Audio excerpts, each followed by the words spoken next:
हम सबकी लाइफ में वो फेज़ आता है कि जब हम सोच रहे होते हैं कि जो चीज़ें हमारे साथ हो रही हैं वो तो हमने कभी प्लान ही नहीं की थी, या हमारे अकॉर्डिंग तो कुछ हो ही नहीं रहा है, सारी लाइफ आउट ऑफ कंट्रोल जा रही है। अगर इनमें से कुछ भी आपको लग रहा है, आपको महसूस हो रहा है कि मेरे साथ देने वाला कोई भी नहीं है, I am lonely, I am stuck, तो अगर कोई सी भी ऐसी फीलिंग है जो आपको अभी महसूस हो रही है, then trust me, till the end of video आपको वो फीलिंग आनी बंद हो जाएगी। तो जो कहानी की स्टार्टिंग है वो होती है 12th के बाद से।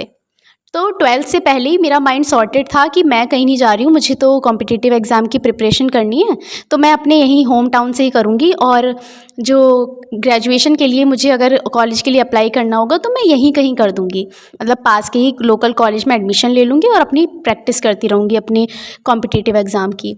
तो ये मेरा प्लान था, ठीक है। लेकिन जिस दिन 12th का रिज़ल्ट निकलता है उस दिन, क्योंकि हमें कोचिंग वगैरह में बुलाया जाता है, स्कूल्स में बुलाया जाता है अगर हमारे मार्क्स अच्छे होते हैं, तो जब मैं वहाँ जा कर के अपने फ्रेंड से मिली जा कर के, तो उन लोगों ने बोला कि हमने तो डीयू में एडमिशन के लिए अप्लाई कर दिया है। अब उस समय मेरे पास कोई भी ऐसे डिजिटल एडवाइस वगैरह नहीं थी, ठीक है। घर पे कोई टच फ़ोन नहीं था, पापा के पास था, पापा बाहर रहते थे, तो मुझे कुछ पता नहीं था कि ये डीयू होता क्या है।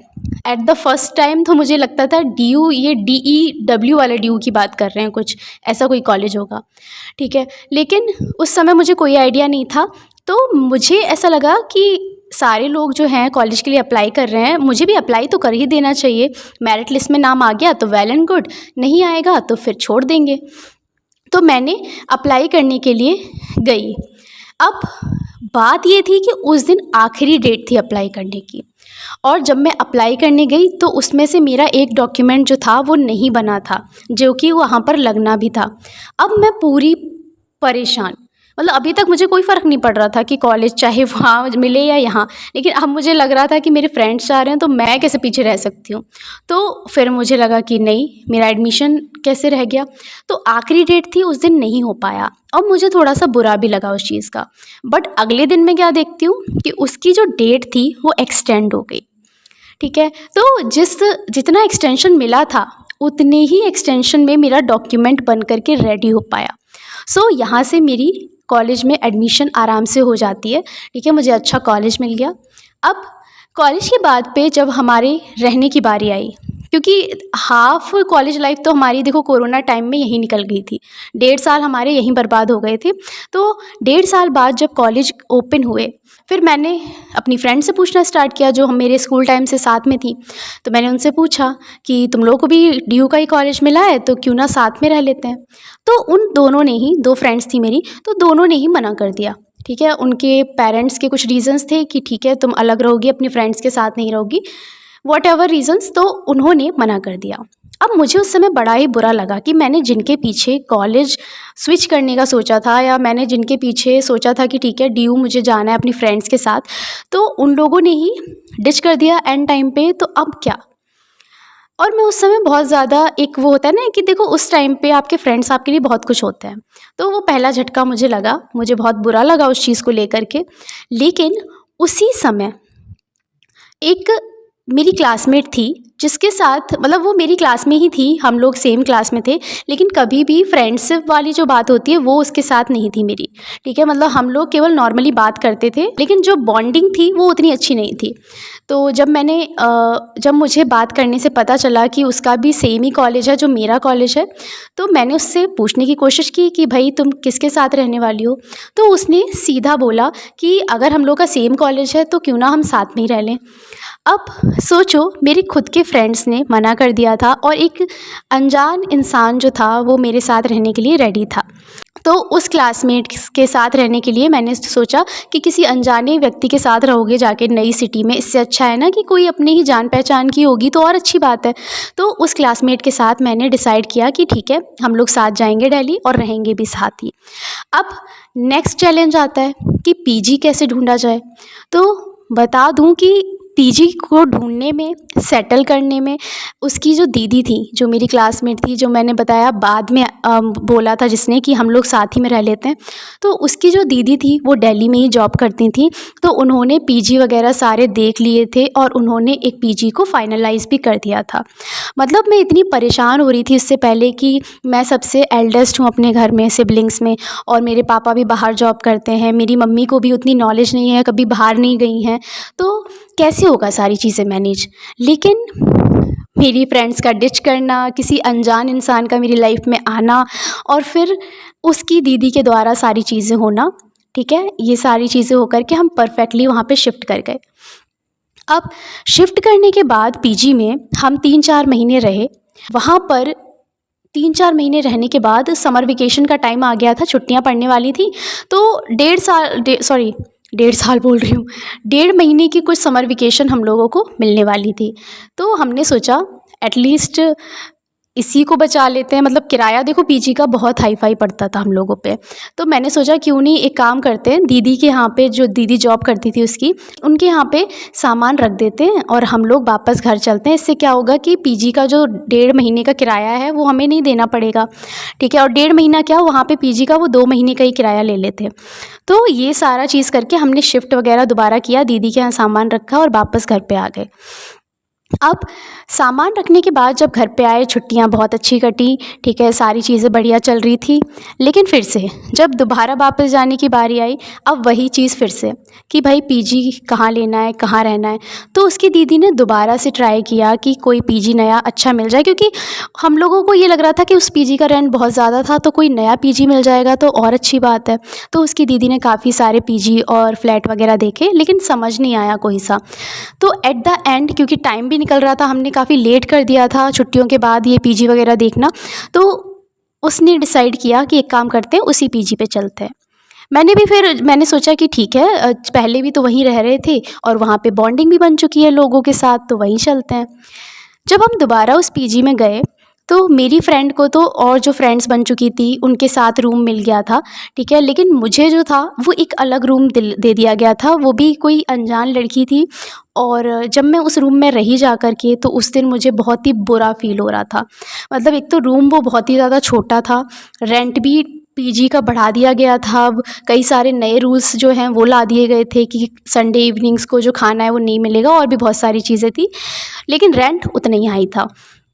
तो मैंने डिसाइड किया कि जब मैं अपनी फ्रेंड्स के साथ अब रह भी नहीं सकती हूँ इस पीजी में, ठीक है, उन लोगों का रूम अलग हो गया, मेरा अलग है, और काफ़ी सारे लोग जो पहले वाले थे वो चले भी गए थे, तो माहौल भी वहाँ का मुझे कुछ सही नहीं लग रहा था। तो मुझे लगा कि अब स्विच करना पड़ेगा, मतलब मैं यहाँ नहीं रह सकती हूँ। जबकि मैंने ऑलरेडी 2,000 पे कर दिए थे पीजी वाली जो मैम है उनको। लेकिन फिर पता नहीं क्या दिमाग में हलचल मची कि नहीं, ये बहुत हाई रेंट है, हमें पहले जैसा कुछ लग नहीं रहा था। तो मैंने सोचा चलो स्विच करते हैं। तो मेरी जो क्लासमेट थी जिसके साथ मैं पहले रही थी, उस क्लासमेट ने डिसाइड किया कि भाई मेरी दीदी अब और पीजी नहीं देख सकती हैं, तो मैं यहीं पे सेटल हो जाती हूँ। तो मैंने कहा ठीक है, तुम हो जाओ, उसके बाद मैं देखती हूँ, मैं अपने लिए पीजी वगैरह ढूंढ लूँगी। तो वहाँ से उस दिन इतना ज़्यादा रोते हुए, मतलब पहले मैं जब पीजी की जो मैम थी उनसे मैं अमाउंट वापस लेने गई, तो उन्होंने काफ़ी चीज़ें मुझसे कहीं, ठीक है, और फिर थोड़ी बहुत आर्ग्यूमेंट भी हो गई उनसे पैसों के पीछे। और ये सब होने के बाद भी जब मैं पीजी से निकल रही थी तो कोई नहीं था मेरे साथ में। ये भी लग रहा था कि मेरी फ्रेंड्स छूट रही हैं, जो मैंने इतनी अच्छी फ्रेंडशिप बनाई कॉलेज टाइम पे, तो वो छूट रही हैं, वो जगह छूट रही है जहाँ पे हमने इतनी सारी मेमोरीज़ बनाई थी। तो बहुत बुरा लग रहा था मुझे। और मेरे कज़िन भाई थे और भाभी थी, तो वो वहीं दिल्ली में रहते थे। तो मम्मी पापा ने बोला कि उनके यहाँ पे 1-2 दिन चले जाओ और हम लोग आ जाएंगे, फिर पीजी देखकर तुम्हें शिफ्ट कर देंगे वहाँ। तो मैंने सारा सामान, मतलब काफ़ी सारा सामान था, तो मैंने सारा सामान वो उठाया अपना, जैसे लेके आई थी यहाँ से वहाँ तक, तो वो फिर से उठाया और मेट्रो में बैठी और चली गई। लेकिन उस दिन मैं बहुत ज़्यादा ऐसे महसूस कर रही थी कि मेरा कोई भी भाई बहन नहीं है बड़ा। और क्योंकि उस समय पापा भी उतना ज़्यादा जॉब की वजह से नहीं कर पा रहे थे ये सारी चीज़ें, तो मुझे लग रहा था कि मेरा साथ देने वाला कोई है ही नहीं। मुझे सारी चीज़ें अकेले ही मैनेज करनी है और मैं उस चीज़ को लेकर के बहुत परेशान हो रही थी उस समय। रो भी रही थी और उसके बाद आर्ग्यूमेंट भी हो गई पीजी वाली मैम से। और मुझे सच बताऊँ तो चाहे भले गलती अगले इंसान की हो, मेरी हो, लेकिन अगर आर्ग्यूमेंट किसी से होती है तो मुझे बड़ा बुरा लगता है। तो वहाँ से मैं जब निकली मेट्रो के लिए, जब उन भैया के यहाँ पे गई, तो 3-4 दिन बहुत सारे कॉन्फ्लिक्ट चलते रहे दिमाग में कि अच्छा होता मैं यहाँ आती नहीं, कॉलेज मैं अपना घर से ही कर रही होती, और बहुत सारी चीज़ें। फिर जो कज़िन ब्रदर थे, भाभी थी, उनके यहाँ पे मैं 3-4 दिन रही। और फिर मैं ग्रुप्स पे पोस्ट करती रहती थी कि अगर किसी को पता हो कोई अच्छा पीजी तो बता देना।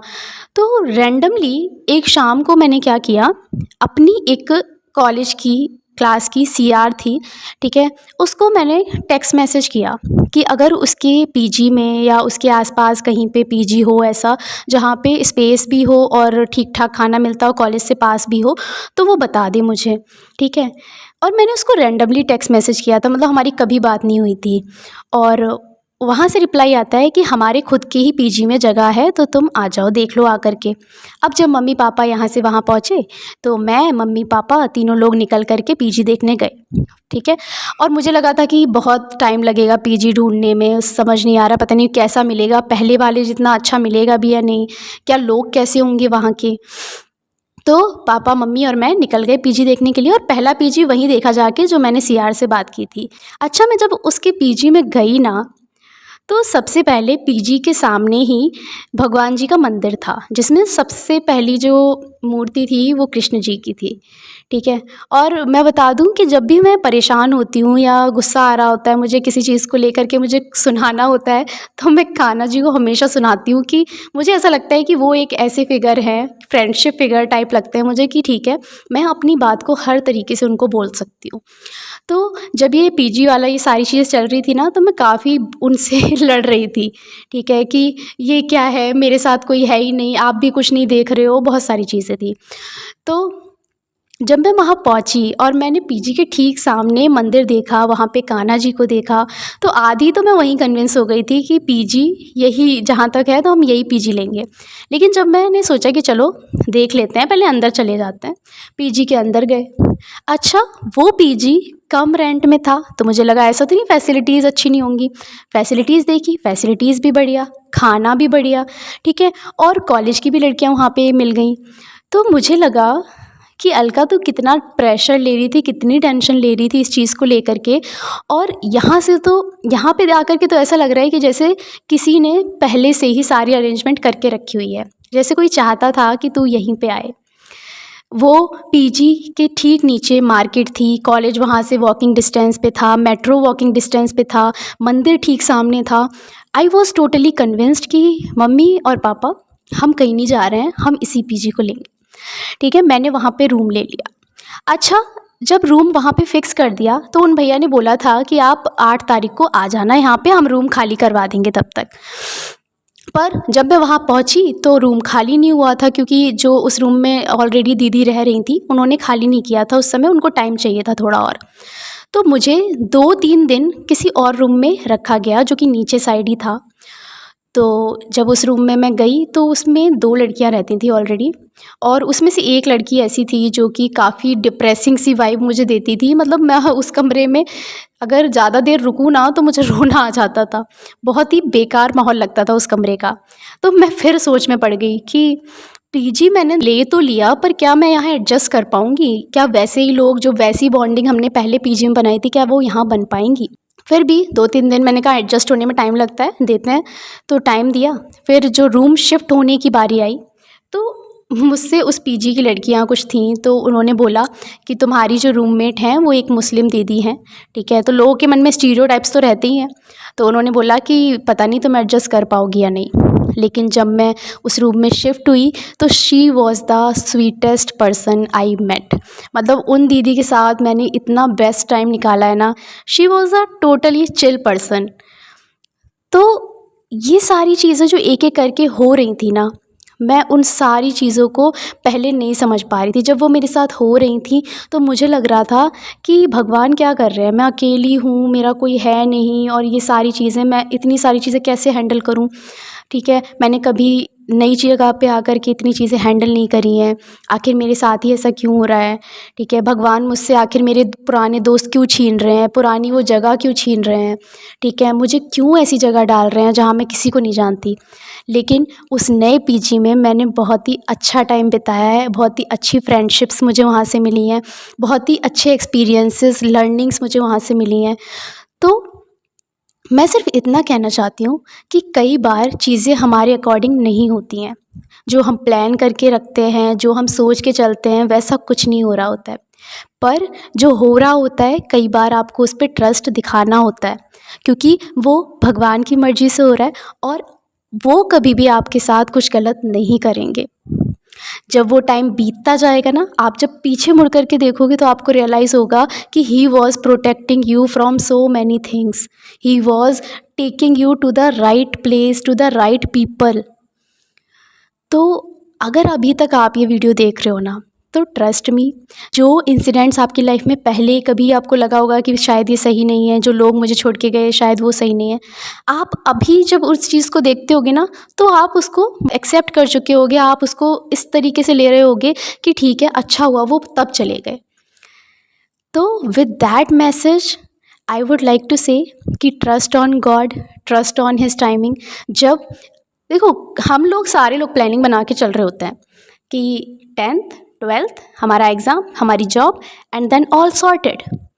पर कई बार ये ऑल सॉर्टेड जो है वो इस सीधे रास्ते से ना होकर के कई टेढ़े मेढ़े रास्तों से होके जाता है और शायद जो आप सोच के बैठे हो उससे भी अच्छी जगह आपको लेके जाता है।